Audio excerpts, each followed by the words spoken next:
You think you understand Sora because you've seen the flashy plays and read the skill descriptions, but what if I told you that most players are using only half of what he's capable of and don't even realize it?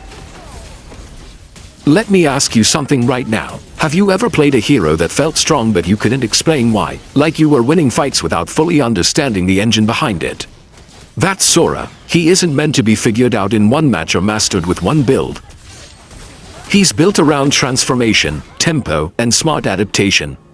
And if you've ever felt confused about when he feels unstoppable and when he feels awkward, that's not you being bad, that's you not seeing the deeper design yet.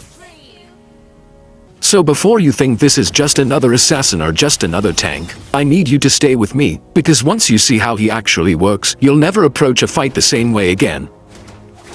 Here's the part that flips everything you think you know about item builds. What if I told you that building health on Sora doesn't just make you harder to kill, it literally makes you deal more damage? Sounds broken, right? Both his first and second skills deal bonus damage based on his maximum HP. So every time you buy a health item, you're not just surviving longer, you're hitting harder. When was the last time you played a hero where defense directly boosted offense like that? Think about your last match.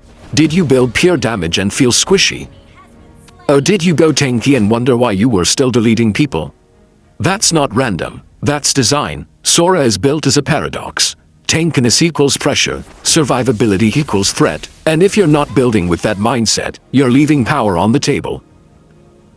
Tell me honestly, how often do you think about scaling as a weapon instead of just protection? Now let's talk about his base state, Cumulus form. At first glance, he looks calm, balanced, almost neutral. But don't mistake calm for simple. Have you ever noticed how some players stay in base form too long and miss their timing window? Cumulus form is patience, it's flexibility. It's the moment before the storm. The real question is, do you know when to stop being neutral and commit? Because Sora isn't about spamming transformation randomly.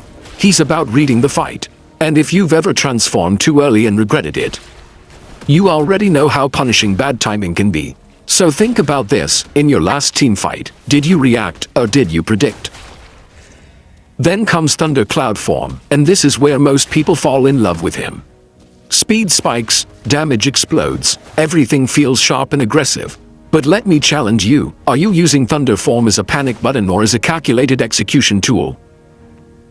When you swipe left and transform, you gain a brief moment of untargetability. It's tiny, almost invisible. But in high-level play, that split second can dodge a turret shot, cancel a burst combo, or avoid crowd control that would have killed you.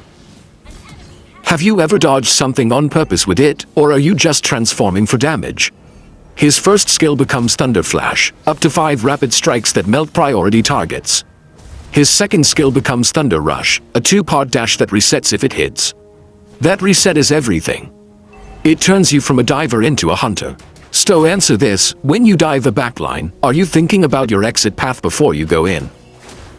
But here's where Sora becomes truly dangerous.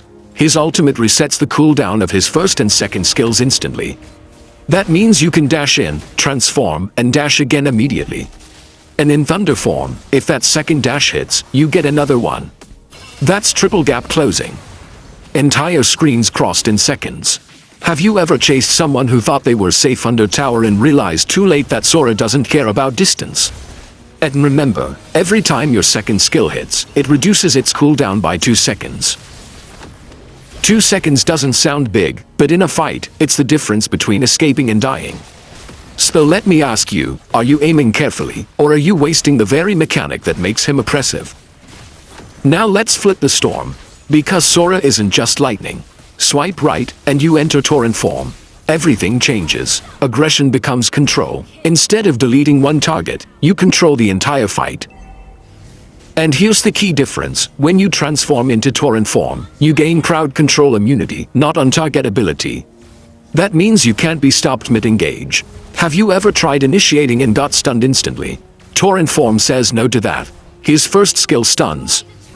His second skill, Skyfall, pushes enemies back and knocks them airborne. You're not the executioner anymore. You're the architect. So think about your team fights. Are you diving for style points, or are you setting up wins? And it gets deeper. In Torrent form, you can chain crowd control in ways that feel unfair. Dash in, activate ultimate to group, use Skyfall to push and knock airborne. Follow with your first skill stun, then trigger the second phase of your ultimate for another stun. That's layered lockdown. At level 12 with max cooldown reduction, your ultimate drops to 10 seconds. 10, that means you can rotate forms constantly. In extended fights, you can create up to 7 separate crowd control instances. Have you ever been on the receiving end of that and felt like you couldn't move? Now imagine being the one controlling that tempo. Are you using Torrent Form reactively, or are you dictating the entire pace of the game? But mechanics alone won't carry you if your macro is weak. Let's be real, how many times have you won lane but lost the game? Sora shines in the experience lane because level 4 is a massive spike. Before that, focus on clearing waves efficiently and staying healthy. After that, you become a roaming threat. Turtle fights, jungle invasions, collapsing on isolated carries. Mid-game is where Sora feels unfair if played right. So here's a serious question. When you hit level 4, do you stay in lane farming, or do you immediately look for impact? Late game is where decision-making separates good Sora players from great ones. If the enemy marksman steps out of position, Thunder Form deletes them. But in structured 5 vs 5 fights, Torrent Form often gives more value. It absorbs damage, controls space, and lets your team follow safely. The wrong form at the wrong time can throw the fight. So before every engagement, ask yourself one thing: does this fight need lightning, or does it need gravity? And don't ignore itemization. Hybrid builds that combine HP and offense maximize his scaling. Every health item increases your damage output. Full tank builds turn you into a crowd control machine that still hurts because of HP-based scaling. And battle spells like Petrify layer even more lockdown into your combo. Are you building randomly based on habit, or are you building based on what your team actually needs that match?